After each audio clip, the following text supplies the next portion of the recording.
حضرت عائشہ صدیقہ رضی اللہ تعالی عنہا سے کسی نے پوچھا تھا صحابہ کرام علیہم رضوان میں سے کہ اماں جی نبی پاک کے اخلاق کس طرح کے تھے؟ تو فرمانے لگی قرآن مجید ہی رسول پاک کے اخلاق ہیں۔ اور پھر حضرت عائشہ صدیقہ رضی اللہ تعالیٰ عنہ اس شخص سے کہنے لگیں چاہے تو سورہ مومنون پڑھ لو۔ تو انہوں نے یہ ابتدائی آیات سورہ مومنون کی جب تلاوت کی تو حضرت عائشہ فرمانے لگی یہی تو میرے نبی پاک کے اخلاق ہیں، اور یہی وہ آیات ہیں جن میں اللہ تبارک و تعالیٰ نے بندہ مومن سے تقاضا کیا ہے کہ اگر وہ جنت کا وارث بننا چاہتا ہے، جنت وہ جگہ ہے جہاں رسول کریم علیہ السلام کا قرب بھی ملے گا اور رب کریم کی زیارت بھی نصیب ہوگی، وہ مقام فلاح، وہ مقام کامیابی، وہ مقام جہاں اللہ تعالیٰ اپنے بندوں پر اپنی رضا نازل فرمائے گا، اس مقام کا نام مقام جنت ہے۔ تو اس سورہ مبارکہ کی ابتدائی آیات کے اندر اللہ تبارک و تعالیٰ نے ان صفات کا تذکرہ فرمایا ہے کہ اگر وہ صفات ہم اپنے اندر پیدا کرنے میں کامیاب ہو جائیں، معنی یہ ہے کہ ہمیں اللہ تبارک و تعالیٰ نے جنت کا وارث بنا دیا ہے۔ بڑے غور کے ساتھ سورہ مومنون کی ان ابتدائی آیات پر غور کرنا چاہیے۔ رب فرماتا ہے قد افلح المؤمنون، تحقیق مومن کامیاب ہو گئے۔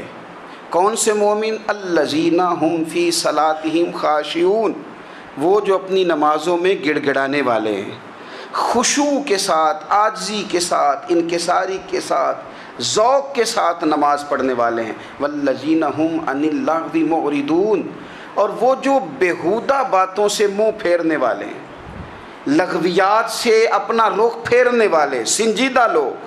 پھر ارشاد فرمایا والذین ہم للزکاۃ فاعلون، جو زکوٰۃ دینے کا کام کرنے والے ہیں۔ پھر فرمایا والذین ہم لفروجہم حافظون، اور وہ لوگ جو اپنی شرمگاہ کی حفاظت کرنے والے، اپنی شرمگاہ کی حفاظت کرنے والے۔ الا علی ازواجہم، مگر یہ کہ اپنی بیویوں پر، او ما ملکت ایمانہم، یا اپنی شرعی باندیوں پر۔ اس زمانے میں جو لونڈی خریدی جاتی تھی اس سے بھی وطی کرنا جائز تھا، اگرچہ اب لونڈیاں موجود نہیں ہیں تو یہ فعل بھی موجود نہیں، سوائے اپنی بیویوں پر یا شرعی باندیوں پر۔ فإنہم غیر ملومین، فرمایا جو یہ کام کرے اس پر کوئی ملامت نہیں ہے، اپنی بیوی کے پاس شرعی طریقے سے جائے یا باندی کے پاس جائے۔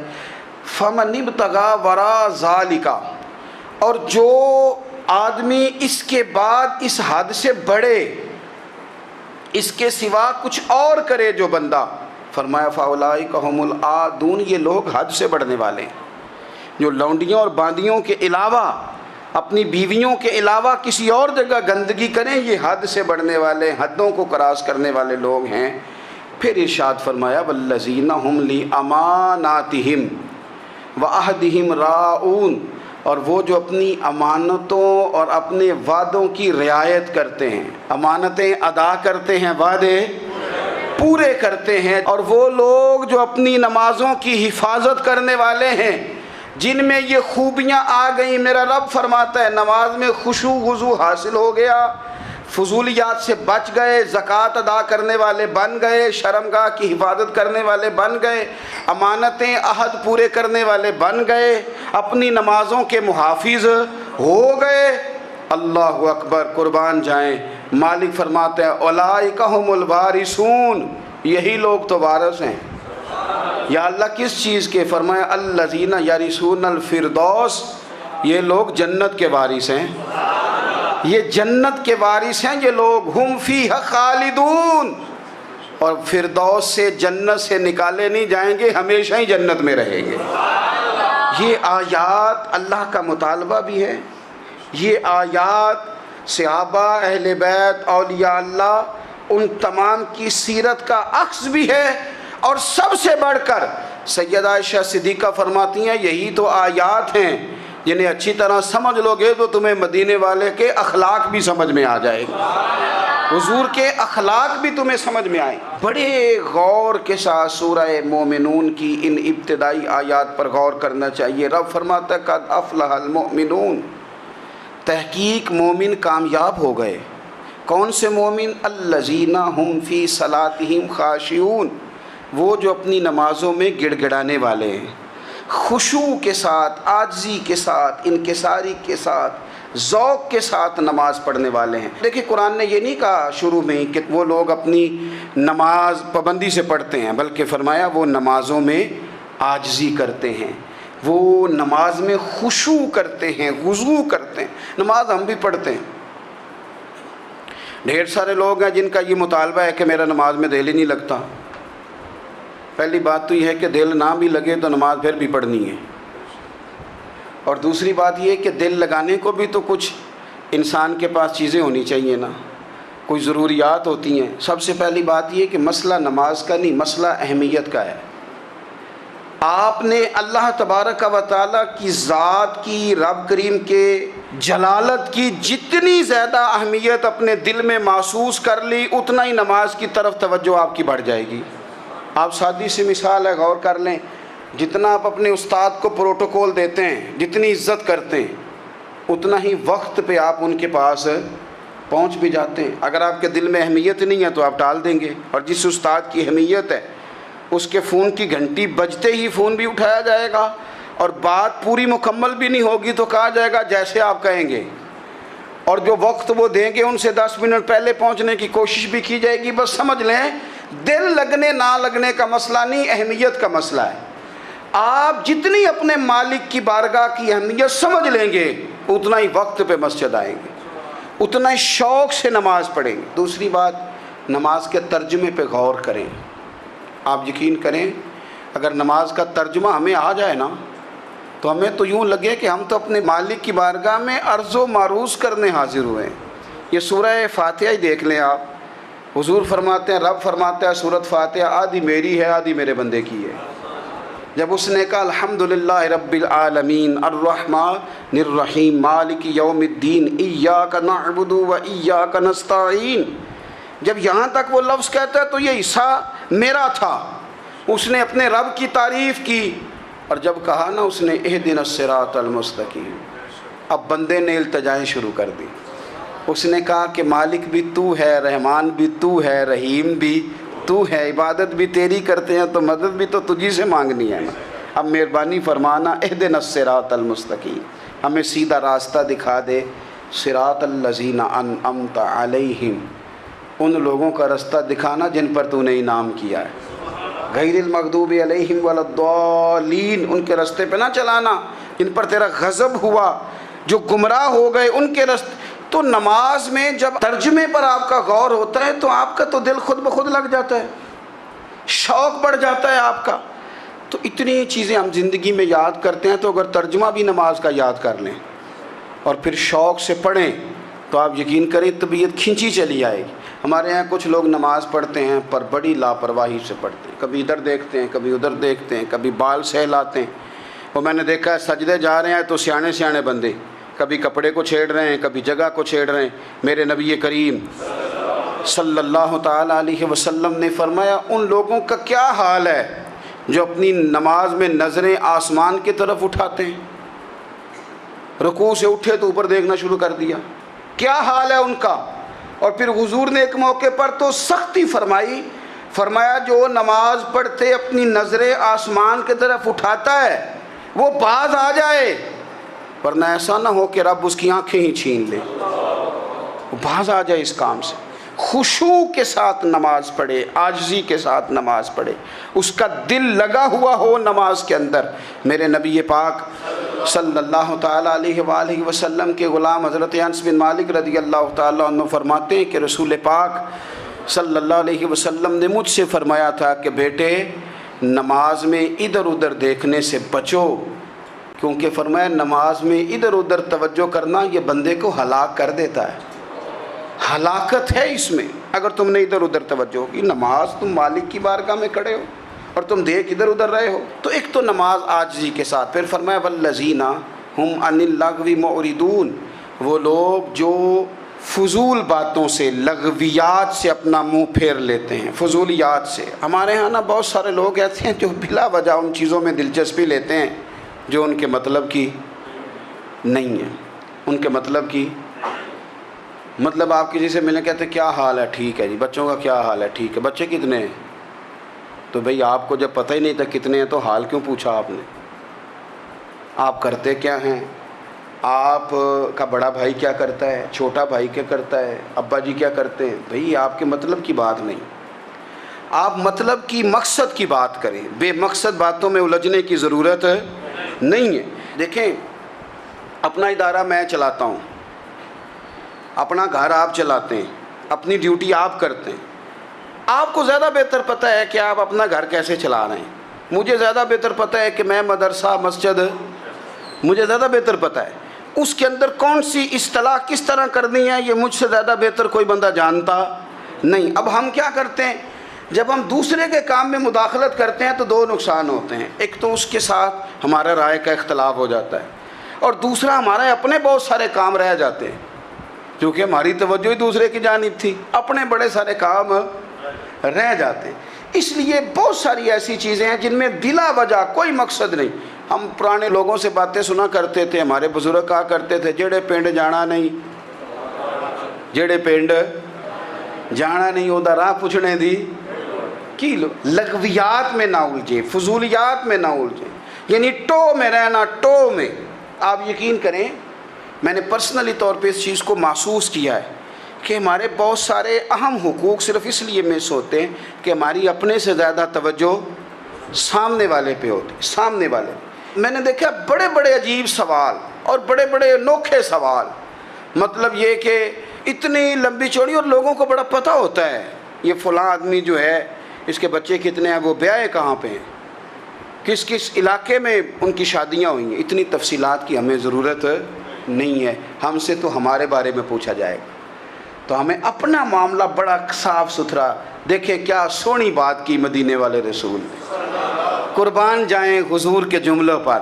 ایک شخص نے پوچھا حضور سونا اسلام کون سا ہے، خوبصورت مسلمان کون ہے؟ تو نبی پاک صلی اللہ علیہ وسلم نے فرمایا وہ خوبصورت مسلمان ہے جو بات اس کے مقصد کی نہیں، بے معنی ہے وہ بات وہ چھوڑ دے۔ بے مقصد باتوں سے الجھنا جو بندہ چھوڑ دے وہ مسلمان بڑا سونا مسلمان ہے۔ ہم کمزور اس لیے ہوتے ہیں کہ ہماری توجہ زیادہ دوسروں کی باتوں پر پڑتی ہے۔ پھر فرمایا والذین هم للزکاۃ فاعلون، وہ لوگ جو زکوٰۃ دینے کا کام کرتے ہیں، صدقات کرتے ہیں، خیرات کرتے ہیں، وہ کامیاب ہو جاتے ہیں۔ پھر فرمایا والذین هم لفروجہم حافظون، وہ جو اپنی شرمگاہ کی حفاظت کرتے ہیں۔ نوجوان میری بات پر توجہ کریں، فرمایا وہ لوگ جو اپنی شرمگاہ کی، والذین هم لفروجہم حافظون، وہ لوگ جو اپنی شرمگاہ کی حفاظت کرتے ہیں۔ حضور غوث پاک رضی اللہ تعالیٰ عنہ فرمایا کرتے تھے دو چیزیں انسان اپنی سنبھال لینا، ایک پیٹ اور ایک شرمگاہ، تو فرماتے تھے ولایت اس کے بڑی قریب آ جاتی۔ ہم نہ ان لذات میں الجھ جاتے ہیں۔ سیانے سیانے بندے روٹی کمر سیدھی کرنے کے لیے کھانی چاہیے، زبان کے ذائقے کے لیے نہیں کھانی چاہیے۔ یہ زبان کا ذائقہ لگ جائے یہ کہیں کا نہیں چھوڑتا انسان کو۔ اپنی شرمگاہ کی جو لوگ حفاظت کر لیتے ہیں، کوئی بڑے سے بڑا گناہ کرنے سے بھی بندہ کافر نہیں ہوتا، بندہ کفر کرنے سے کافر ہوتا ہے۔ گناہ بڑے سے بڑا کرنے والا بھی گناہ گار ہے، کافر نہیں۔ لیکن بعض گناہ ایسے ہیں جو جس وقت بندہ کر رہا ہوتا ہے اس وقت وہ مومن نہیں ہوتا۔ میرے نبی کریم صلی اللہ تعالیٰ علیہ وسلم نے فرمایا جب کوئی شرابی شراب پیتا ہے اس وقت مومن نہیں ہوتا، جب کوئی چور چوری کرتا ہے تو اس وقت مومن نہیں ہوتا، اور جب کوئی زانی زنا کرتا ہے تو تب وہ مومن نہیں ہوتا۔ اتنی دیر کے لیے اس کے دل سے ایمان نکال لیا جاتا ہے۔ یہ جو ہمارے لڑکے بن سنور کے نکلتے ہیں، یہ جو میک اپ کا خرچہ لڑکیوں کے برابر لڑکوں کا ہوتا جا رہا ہے، یہ جو لڑکے بھی رات کو چہرے پر کریم لگا کر کے سوتے ہیں، یہ بتا سکتے ہیں کہ مقاصد کیا ہے؟ بتا سکتے ہیں؟ یعنی بچے بھی بغیر شیمپو کے بال نہیں دھوتے، مثلا کیا کرنا ہے آپ نے اس کا؟ بڑی بڑی قیمتی چیزیں جو ہیں وہ آپ نے رکھی ہوئی ہیں، مقصد کیا ہے؟ یہ جو ہمارے بچے بن سنور کے نکل رہے ہیں تو کیا دعوت دے رہے ہیں سوسائٹی کو؟ شارٹ نکرے پہن کے جو نکلے ہوئے ہیں اریاں لباس پہن کے نکلے ہوئے. اقبال نے کہا تھا دیار مشرق ہوس میں غلطاں، شباب اریاں شراب عیسیاں، جسے بھی دیکھو غری کے عیسیاں. ہم ایسی تہذیب کیا کریں گے؟ شباب اریاں، تم نے اپنی جوانی ننگی کر ڈالی ہے ساری معاذ اللہ. کن مقاصد کے لیے میں وہ اعداد و شمار بتا نہیں سکتا. ہمارے ہاں گاند سستا ہو گیا ہے، لوگوں نے گناہ تک پہنچنا آسان بنا دیا ہے. آپ دیکھ لیں گندگی دروازے پہ اور گند موبائل میں. کیسے بچائیں ان بچوں کو؟ کیا کریں؟ کلیجے پھٹتے ہیں. کبھی باتیں سوچتے ہیں تو سوچتے ہیں آنے والی نسل کو کہاں لے جائیں، کہاں چھپائیں، کیا ایسا کریں کہ یہ بچ جائیں. خدا را قربان جائیں حضرت عثمان غنی پر. مصنف ابن ابی شیبہ میں صحابہ فرماتے ہیں حضرت عثمان غنی نا بڑے مالدار تھے. مال آتا ہے تو لوگ عیاش نہیں ہو جاتے، مال آتا ہے تو لوگوں کی خواہشات بہت بڑھ نہیں جاتی. بڑے مالدار تھے، مالدار بھی تھے اور سونے بھی بڑے تھے. حضرت اسامہ بن زید کہتے ہیں میں نے زندگی میں اتنا سونا بندہ نہیں دیکھا جتنے حضرت عثمان غنی خوبصورت تھے. پیسہ بھی حسن بھی. لیکن فرماتے ہیں کہ حضرت عثمان غنی سب سے بڑھ کر اپنی شرمگاہ کی حفاظت کرنے والے اور سب سے بڑھ کر صلہ رحمی کرنے والے، رشتہ داروں سے اچھا سلوک کرنے والے، حیا والے، شرم والے، پاکیزگی والے. آپ کا ذہن ہے، آپ صبح اٹھتے ہی ذہن بنا لیں کہ میں نے آج اتنا سبق پڑھنا ہے، آج اتنی تفسیر دیکھنی ہے، اتنی عبادت کرنی ہے، فلانی نعت میں نے دیکھنی ہے، فلاں خیر کا کام کرنا ہے، فلاں آدمی کے ساتھ نیکی کرنی ہے. صبح ذہن بنا لیں، آپ کا ذہن وہی کام کرنے لگے گا. لیکن اگر صبح اٹھتے ہی ذہن میں گندگی ہے، رات کو سوتے ہی معاذ اللہ ذہن میں وسوسے ہیں، تو پھر سارا دن وہی چکی چلے گی، وہی انداز رہے گا. تھوڑا سا آپ کو اس کی نگرانی کرنی ہے. تھوڑا سا فحاشی عریانی یہ تیزی سے پھیل رہی ہے، تیزی سے گندگی لوگ کشید کر کے لاتے ہیں. اور حیا کا مطلب صرف اتنا ہی نہیں ہے آپ زنا اور بدکاری سے بچیں، آپ اپنی زبان کو بھی حیا والا بنائیں. کوئی کچا کمزور جملہ، گندی بات، گالی کبھی بھی زبان پہ نہ آئے. آپ کا انداز حیا والا ہو. بے باک ہو جانا، بے باک بولنا، میں باریکی سے اس بات کو سمجھتا ہوں اور میں آپ کو بہت ساری بزرگوں کے ارشادات کا نچوڑ عرض کرنے لگا ہوں. آپ اپنا ذہن صاف کر لیں، آپ کے بہت سارے کام ویسے ہی صحیح ہو جائیں گے. چونکہ ہمارے دین کے اندر زیادہ اجر نیتوں اور ارادوں پہ ملتا ہے. آپ کے جو اندر کی پاکیزگی ہے وہ بہت سارا فضل لاتی ہے اللہ کا. اور اگر دل ہی ناپاک ہو، ذہن ہی ناپاک ہو، تو وہ خیر کی چیزیں کس طرح کر کے داخل ہوں گی؟ اپنی شرمگاہ کی قربان جائیں. نوجوانوں ذرا غور کرنا. میرے نبی کریم صلی اللہ تعالیٰ علیہ وسلم کے بارے میں حضرت عائشہ صدیقہ فرماتی ہیں کہ عرب کی کنواری لڑکیاں بڑی حیا والی ہوتی تھیں، لیکن اللہ کے پیارے رسول صلی اللہ علیہ وسلم عرب کی کنواری لڑکیوں سے بھی بڑھ کر حیا والے تھے. یہ ہمارے بچے مذاق میں ہمیں کئی دفعہ کہتے ہیں شادی کرا دو، شوگل میں کہہ دیتے، ابا کو کہہ دیتے ہیں، ابا کو نہیں منہ پہ آگے کہہ دیتے ہیں، کہتے ہیں یہ بڑا بھائی مصیبت بن گیا، یہ ہٹے گا تمہاری باری آئے گی. آپ کچھ ایسی باتیں کر رہے ہیں، کچھ ایسے انداز آپ اختیار کر رہے ہیں جو وزادار لوگ کرتے نہیں. شرم و حیا سے وہ چیزیں ڈھل جاتی ہیں جو باتیں ہمارے بچوں کی زبانوں پر بے باکی کے ساتھ آنے لگی ہیں. اور میں آپ کو ایک عقلی بات عرض کرتا ہوں، آپ اپنی زبان سے جو جملے خود ادا کرتے ہیں وہ جملے آپ کے دل پر بھی اثر کرتے ہیں. اگر آپ غلط بات بار بار کریں گے تو آپ کا دل بھی غلط بات کی طرف مائل ہو جائے گا. آپ 10 بار 15 بار 20 بار کوئی خیر کی بات کریں، خیر کی، تو آپ دیکھیں گے آپ کا دل بھی خیر کی طرف مائل ہو جائے گا. آپ خیر کی باتوں پر اپنے آپ کو لائیں، اچھی باتوں پر اپنی توجہ لائیں، آپ کا دل بھی اچھائی کی طرف مائل ہو جائے گا. کفل کا ایک واقعہ ترمذی میں ملتا ہے. ایک شخص کفل نام کا تھا بنی اسرائیل میں. ایک عورت مجبور تھی، اس کے بچے بھوکے تھے، تو کفل نے اسے مائل کر لیا کہ تو میرے ساتھ گناہ کرے گی تو پھر میں تیرے بچوں کی روٹی تجھے دوں گا. تو وہ عورت پہلے تو بیچاری نہ مانی، لیکن بچوں کی بھوک دیکھ کے مجبور ہو گئی. جب کفل کے قریب گئی نا وہ عورت، اس نے دروازے سارے بند کر لیے. ترمذی شریف میں اس کا واقعہ موجود ہے. چاروں جانب سے بند ہو گیا سارا کچھ. لیکن جب وہ کفل کہتا ہے میں اس بی بی کے پاس جانے لگا تو عورت کا وجود کانپتا تھا. جس بندے کو گناہ کی طرف جاتے اس کی طبیعت میں ہیجان پیدا ہو تو معنی یہ ہے کہ ابھی ذہن پورا غلیظ نہیں ہوا, ابھی طبیعت پوری گندی نہیں ہوئی, ابھی ایمان کی بہت ساری قسمیں موجود ہیں, عورت کا وجود کانپتا ہے. تو کفل کہتے ہیں کہ میں نے اسے کہا کہ سارے دروازے بند ہیں, آپ ڈرتی کیوں ہے؟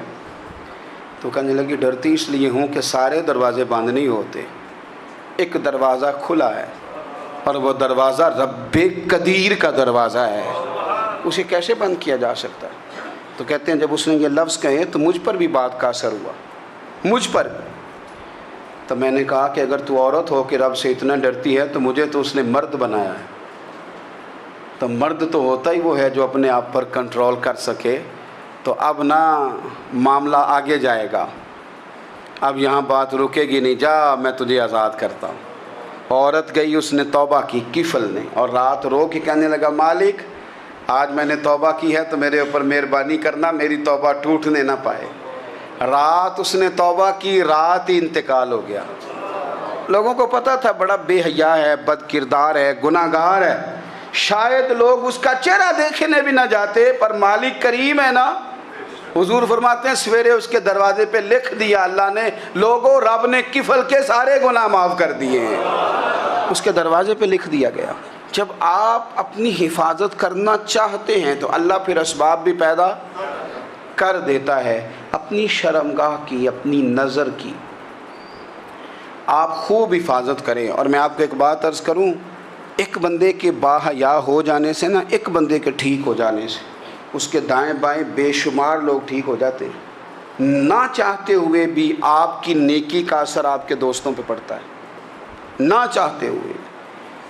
اور ایک بندے کے بگڑ جانے سے اس کے دائیں بائیں بہت سارے لوگ بگڑ جاتے ہیں, بہت سارے لوگ بگڑ جاتے ہیں. آپ اگر اپنے لب و لہجے پر یہ پابندی لگا سکیں اور اپنے آپ کو اگر آپ سنبھال سکیں تو پھر یاد رکھیے گا بڑی ساری چیزیں بہتر ہو جائیں گی. کچھ چیزیں ایسی ہوتی ہیں جو ہم نہ فراخ دلی سے بانٹتے ہیں, اور کچھ چیزیں ایسی ہوتی ہیں جو مجبور ہو کر ہم دیتے ہیں. کئی دفعہ ایسا ہوتا ہے کہ سامنے والا کچھ زیادہ تکلیف میں ہوتا ہے اور ہمارے پاس بھی وسعت نہیں ہوتی, لیکن زیادہ اجر اسی بندے کو ملتا ہے جو تھوڑی تکلیف برداشت کرے اور سامنے والے کی تکلیف کو دور کرے. مدینہ منورہ میں نا قحط پڑ گیا تھا, غلہ نہیں ملتا تھا, تو قحط کے زمانے میں لوگ نا پھر چیزوں کو مہنگا کر کے بیچتے ہیں. ہمارے ہاں ایک طرف چینی کی لائنیں لگی ہوتی ہیں اور دوسری دفعہ چھاپا پڑتا ہے, پورے کے پورے گودام بھرے ہوئے نکل آتے ہیں, لوگ مصنوعی قلت پیدا کر دیتے ہیں. حضرت عمر فاروق رضی اللہ تعالیٰ عنہ کے زمانہ نور میں قحط پڑ گیا تھا, گندم کا دانہ اس طرح ہو گیا تھا جس طرح سونا ہے. سیدنا عثمان غنی رضی اللہ تعالیٰ عنہ کے نا بہت سارے اونٹ غلے کے بھرے ہوئے مصر سے آئے, اور لگتا یوں ہے کہ وہ شخص آپ ہی کو غلہ دیتا تھا, کسی اور کو دیتا بھی نہیں تھا, جو اونٹ بھر کے اس نے دیے. تو مدینہ منورہ کے اندر جب وہ مال پہنچا نا, آپ کو بتانا یہ چاہ رہا ہوں کہ ساری تجارت بندوں سے نہیں کرنی چاہیے, کچھ اللہ سے بھی کرنی چاہیے. رب سے جو بندہ تجارت کرتا ہے وہ بڑا کامیاب ہوتا ہے. وہ غلے سے بھرے ہوئے اونٹ آپ کے پہنچ گئے تو تاجر آئے, انہوں نے آگے کہا عثمان ہم کھول کے نہیں دیکھتے کہ اندر مٹی ہے کہ سونا ہے, اور یہ بھی نہیں پوچھتے آپ نے کتنے کا خریدا, آپ کی زبان پر اعتبار ہے, آپ نے جتنے کا مال لیا ہے نا ہم ڈبل دیتے ہیں, آپ ہمیں دے دیں. آپ فرمانے لگے نہیں مجھے زیادہ نفع ملتا ہے. انہوں نے کہا 2 گنا, فرمایا نہیں زیادہ ملتا ہے. کہا 3 گنا, فرمایا زیادہ ملتا ہے. وہ کہنے لگے اس سے زیادہ تو کوئی تاجر ہے ہی نہیں جو زیادہ دے. فرمایا بس مجھے ملتا ہے نا. کہا کتنا ملتا ہے؟ فرمانے لگے لگتا ہے کہ اگر وہ تاجر زیادہ کرم نوازی کرے تو 700 گنا تو دے گا ہی, اور باقی کریم ہے. انہوں نے کہا جی نہیں اتنا نہیں ہم دے سکتے, پھر آپ بیچ لیں. یہ بات ہی سمجھ میں نہیں آتی. لوگ چلے گئے تو حضرت عثمان غنی مال اٹھا کے مسجد کے دروازے پہ لے گئے, جا کے کہنے لگے اے عمر اعلان کر دیں جس غریب کو گندم کی ضرورت ہے, آسانی کے دور میں نہیں دقت کے دور میں, جب لوگوں کو مل نہیں رہی چیز, جس کو ضرورت ہے وہ آئے اور آ کے لے جائے۔ جب جناب عثمان غنی کے اس غلے کا اعلان ہوا تو تاجروں کو اب مسئلہ سمجھ میں آیا کہ یہ 700 گنا کو بندہ نہیں دے رہا، یہ رب کریم عطا فرما رہا ہے۔ میرے عزیز، کچھ سودے رب کے ساتھ بھی کریں۔ اگر کوئی بڑا ضرورت مند دروازے پہ آ جائے نا تو پھر اپنا نفع نقصان نہیں سوچنا، پھر تو رب کے ساتھ تجارت کرنی ہے۔ ضرورت مند کی ضرورت کا لحاظ کرنا، یہ نہ مسلمانوں کے ایک دوسرے کے قریب کرے گا۔ ہم کون ہوتے ہیں کسی کی حاجت پوری کرنے والے، ضرورت پوری کرنے والے؟ کرنے والا تو اللہ ہے۔ تو اگر رب ہمیں کبھی وسیلہ بنائے، ذریعہ بنائے، تو پھر ہمیں ذرا نا خوش دلی سے بننا چاہیے، ذوق اور شوق سے بڑھنا چاہیے، پھر ہمیں کمزور نہیں پڑنا چاہیے۔